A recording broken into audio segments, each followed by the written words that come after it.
While the Trump administration had been mass deporting Venezuelans for months since he took office, let's examine why we, the United States, are the reason they are trying to emigrate here in the first place. In 2005, Venezuela started selling cheap oil to poor Caribbean countries like Cuba, Haiti, and Nicaragua, either on credit or in exchange for goods instead of cash up front, keeping energy costs low so these countries could invest more in healthcare, education, and food programs. In 2013, the Obama administration, realizing U.S. oil companies couldn't match Venezuela's generous prices, but we still wanted to dominate the market, launched the Caribbean Energy Security Initiative. And under the guise of helping them go green, we began to pressure Caribbean countries to switch to more expensive U.S. natural gas and renewable energy, something that required massive investments up front that these countries couldn't afford anyway. Now, in 2014, the State Department warned that countries dependent on Venezuelan oil could be destabilized economically and that eliminating Petrocaribe would create a serious humanitarian challenge in our near neighborhood. But that doesn't deter us, right? In 2017, before ultimately admitting we were seeking regime change, the first Trump administration began financial sanctions against Venezuela,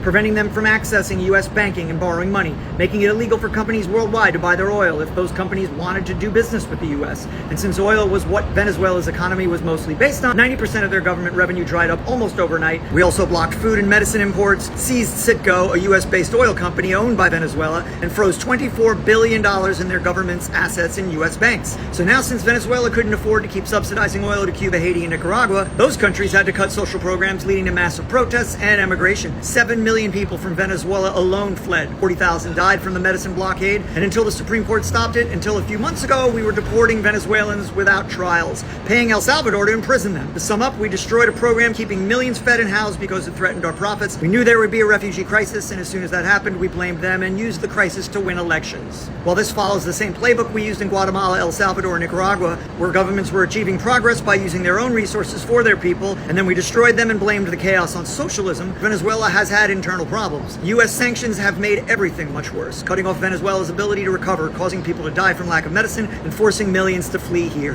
What can we do now? We can volunteer with organizations helping asylum seekers, contact our representatives, and demand they end the economic sanctions. We could stop funding regime change there and use the money to address problems here at home. And we should demand accountability from the officials who created this border crisis that they now campaign on. Least of all, we can challenge the narrative because these are regular people just like us fleeing a problem we created.